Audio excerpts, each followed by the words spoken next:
All right. Let's say Pakistani Prophet. What does he has to say? Hey, Paki Haris, how are Prophet. you?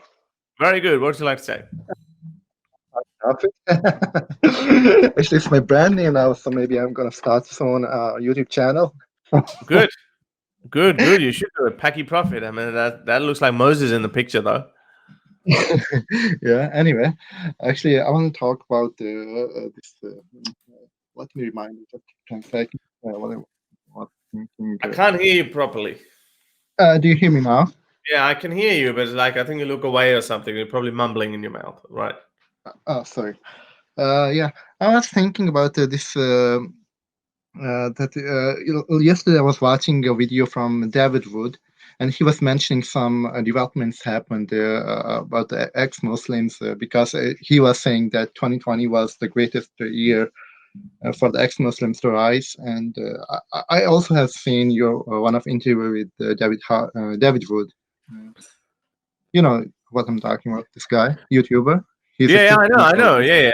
Yeah. Yeah. What's your point? Yeah. So he was saying he was showing he made a video about 2020 about the rise of ex-Muslim, and I was really surprised that he showed one clip from I think it was Bilal Philip. No, it was from Zakir Naik, and he was mentioning that back like before the like 10 years or like 10 or 15 years back, it was like a chance of 1 to 2% maximum that a guy from Pakistan or India, a Muslim guy from Middle East, will go to Europe or in the West, and he will turn away from the religion. But now he says that these days the chances are like 25% or 20%. So Yeah, I shared that. I shared that tweet on my. I did share that tweet on Zakir Naik's conversation with Yasir Qadi, where he said, "Oh, it's happening everywhere. It's yeah, happening all over the world. In the Middle East, I went to Saudi Arabia. So yeah, it's happening everywhere because of the bullshit that they've been selling us. People are like, I mean, who can?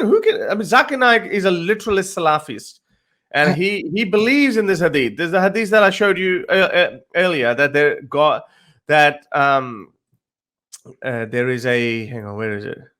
That Allah puts an angel in charge of the uterus. yeah, yeah. There's a semen Actually, I coming don't in. So know. like, I mean, he would believe in these things. Now he does believe he's a Salafist. Actually, here in Scandinavia, in Norway, I was watching a debate between secular, not secular, but like kind of ex-Muslim guy. He's not openly saying that he's an atheist or something, but he has been living here like for a long time, and he's I know like personally that he's ex-Muslim, but he doesn't like say it. But he's running a small group here in Norway about integrating is the right word in English. I'm from Norsk background, so I'm messing up this word. Integrating, right? Integrating, yeah. Yeah, integrating into the Norwegian society. So he was having a debate with this guy from there's a guy from Pakistan in Oslo. He's running a radio on Facebook, and maybe you know some people here also in Norway like Jimal and Yeah, Jamal. Jimal, ex-Muslim. They are really doing great work. And this guy from Pakistan, Shakil Rahman, maybe I think he's also in your Facebook post. Facebook friend. He's your Facebook friend. He's from Norway. He's really very well known. I know him. And Yeah. yeah, yeah. So he was debating with this guy who is really with Pakistani guy, another Pakistani guy. Both of them are Pakistani. So the one guy, Shakil Rahman, he's very like secular and very like liberal person, and he's really worried about how the future of um, ex-Muslims are Muslims gonna be in the West, because of their violent activities here in Europe. There is a big rise in far-right parties here in Scandinavia, all over the Europe. And this guy from Pakistan, who is really like Right. So okay. So religious. what do you want to say? So yeah, there are a lot of Yeah. good guys. He was defending. He was defending this the attack of. He was defending the attacks of Prophet Muhammad, like who did on Makkah.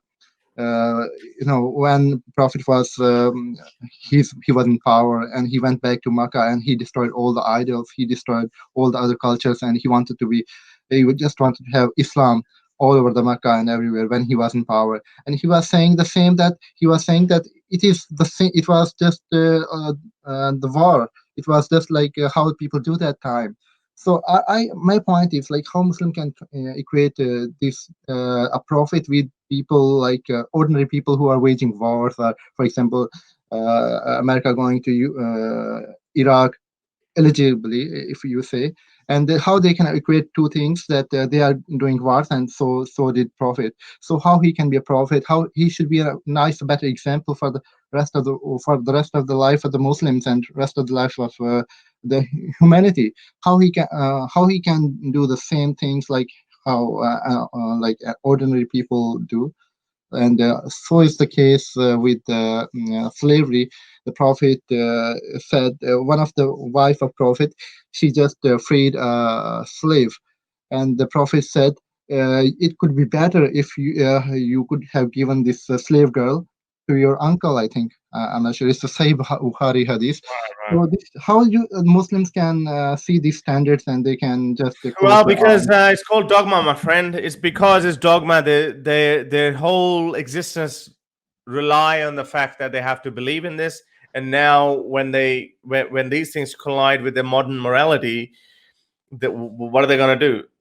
They have two options: either to accept it and save their face and say, "Well, it was like that," or make some sort of an excuse for it, or reject it altogether. That is a dilemma for the Muslim ummah, for the Muslim community that we're experiencing, and this is the reason why a lot of people leaving Islam. It's so easy to throw just go sunnah.com, just put dogs, just put dogs in the search engine. You will find all kinds of stupid, ridiculous sayings of the great, smartest Prophet Muhammad. You will find stupid statements there. You can do the same with Quran.com as well. Punish, burn, fire. You will see all of these horrible kill, or jihad. Everything will come up. And just go Quran / whatever, Quran 2 / whatever. And then it's so easy. It's so easy to slap them, slap them, and they can't handle it. This is the reason why they also remember one thing. These Muslims are debating with you. Their faith is also shaken. They are not just fighting you, they're also fighting themselves to retain their faith. And this is why it's always been a common belief that faith is a virtue. Just believe in it. Just believe. You know how? I've spoken with some Christians who actually like me because I'm a critic of Islam, but they probably don't like me because I don't buy into Christianity as well. A lot of Christians tell me, just believe, Harris. You got to believe. Let the Jesus enter. Just let Jesus enter you. I'm like, whoa, is there a dildo that I got to buy with Jesus on it or something? Whatever. So why do I have to believe in some fairy tale? If that is your condition, then I'm sorry, it just doesn't work for me. I can't believe in things that my mind doesn't rationalize with. And that is a dilemma, not just for some of us. It's actually for even believing Muslims. That's why even in the old movies, I remember that they used to say, "Oh, I'm losing my faith." What do you mean losing my faith? Because they are no longer blindly believing in these things. And once you, and we often say that our job is to sow the seeds of doubt. That's it. Just one thing. I've seen people say, I heard this.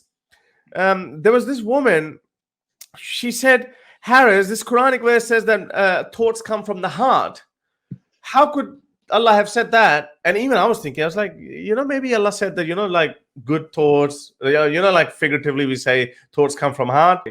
These people are fighting themselves as well. But anyway, I got to go. Thank you. Yeah. To help me produce more videos like these, support me on Patreon or PayPal.